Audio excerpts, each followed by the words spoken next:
नमस्कार दोस्तों। Oxygen concentrator क्या है, इसका आविष्कार कब हुआ था और इसकी संरचना कैसे होती है, यह कैसे काम करता है और ये कितना सुरक्षित है दूसरे अदर सिलेंडर्स की तुलना में। तो आइए जानते हैं इस वीडियो की सहायता से ऑक्सीजन कंसंट्रेटर के बारे में। ऑक्सीजन कंसंट्रेटर एक मेडिकल डिवाइस है जो ऑक्सीजन को एक लिक्विड गैस के रूप में कन्वर्ट करती है। ऑक्सीजन जो कि हमारे एटमॉस्फेयर में पहले से ही एक गैस के रूप में मौजूद होती है। कंसंट्रेटर एक सेलेक्टिव तरीके से नाइट्रोजन को इससे अलग कर देती है और कंसंट्रेटर द्वारा स्टोर की गई ऑक्सीजन 90 से 95% तक प्योर होती है, शुद्ध होती है। किसी भी गैस को अलग करने के लिए मेनली 2 मेथड्स का प्रयोग किया जाता है। पहला प्रेशर स्विंग एडजॉर्प्शन और दूसरा मेम्ब्रेन गैस सेपरेशन।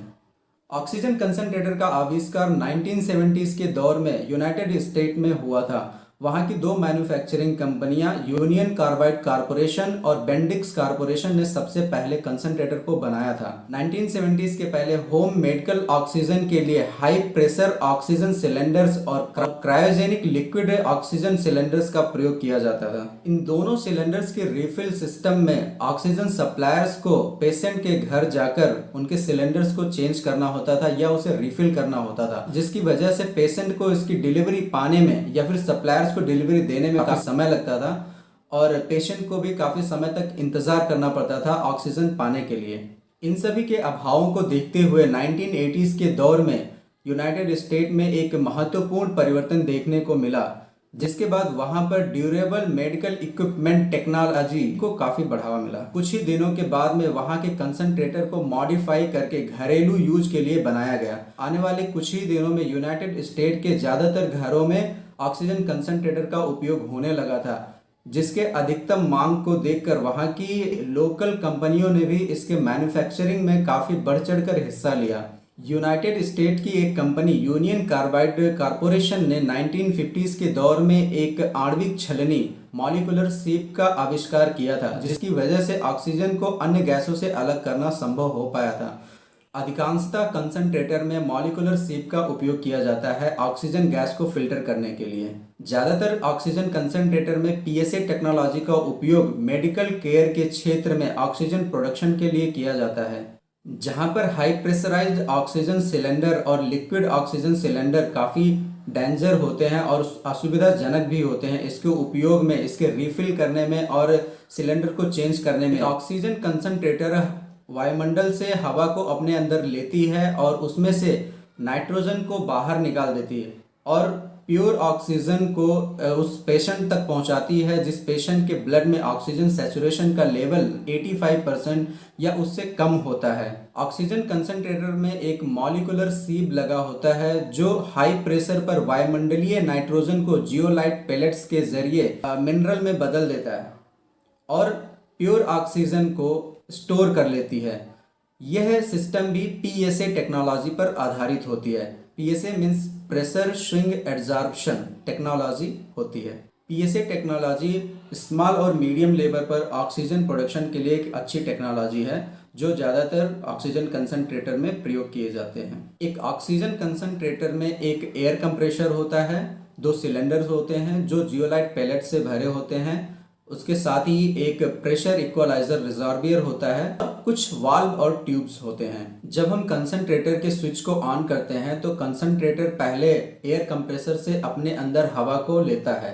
इस प्रक्रिया को करने में करीब 3 से 4 सेकंड्स का समय लगता है और इन्हीं 3 से 4 सेकंड्स में उस सिलेंडर्स में एयर का दबाव करीब 2.5 गुना ज़्यादा हो जाता है बाहर के वायुमंडलीय दबाव से। सिलेंडर में मौजूद जियोलाइट नाइट्रोजन की उपस्थिति से भीग जाता है और इस तरह पहला सिलेंडर प्योर ऑक्सीजन की स्थिति तक पहुंच जाता है, जिसके बाद ऑक्सीजन अधिकृत गैस प्रेशर इक्वलाइजर रिजॉर्बियर की सहायता से पेशेंट तक पहुंचाया जाता है या फिर उसे स्टोर किया जाता है।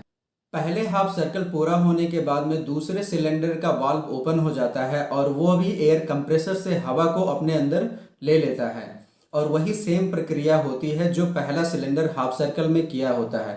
और ठीक उसी समय जब दूसरा सिलेंडर यह प्रक्रिया कर रहा होता है, पहले सिलेंडर का प्रेशर काफ़ी कम हो जाता है, जिससे ऑक्सीजन रिजॉर्बियर की ओर बहता है और नाइट्रोजन को वापस हवा में छोड़ देता है। और यही प्रक्रिया बार बार चलती रहती है। कंसंट्रेटर कई दिनों तक बिना रुकावट के चल सकता है और कंटिन्यूअसली 24/7 ऑक्सीजन का प्रोडक्शन कर सकती है।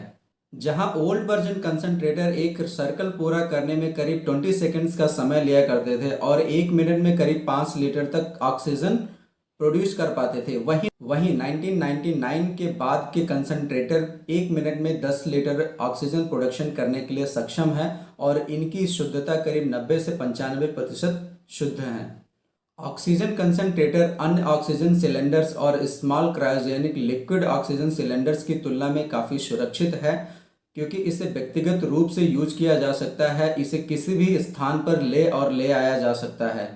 ऑक्सीजन कंसंट्रेटर को मिलिट्री के लिए और किसी डिजास्टर सिचुएशंस के लिए उपयोग किया जा सकता है। जब कहीं कोई बड़ी दुर्घटना होती है, किसी गैस का रिसाव होता है, वहां पर ऑक्सीजन मिलना मुश्किल हो जाता है, लोग सही तरीके से ऑक्सीजन नहीं ले पाते हैं, तो उस सिचुएशंस में भी ऑक्सीजन कंसंट्रेटर काफ़ी अच्छे से काम करता है। अब जब स्थिति ये है कि आज पूरे भारत देश में कोरोना का केस काफ़ी तेज़ी के साथ में बढ़ रहा है, ऐसे में वहाँ की राज्य सरकारें और हॉस्पिटल पेशेंट को ऑक्सीजन सही तरीके से प्रोवाइड नहीं कर पा रहे हैं, क्योंकि ऑक्सीजन सिलेंडर्स को बार बार जहां बदलने की ज़रूरत होती है और सिलेंडर के ख़त्म हो जाने पर उसको सप्लायर्स के पास मंगाने की ज़रूरत होती है, तो इस कंडीशन में पेशेंट को हम टाइमली ऑक्सीजन प्रोवाइड नहीं कर पाते हैं। हमने बीते दिनों में देखा गोवा के एक हॉस्पिटल में ऑक्सीजन की कमी होने की वजह से वहां पर करीब 25 लोगों की जान जा चुकी है।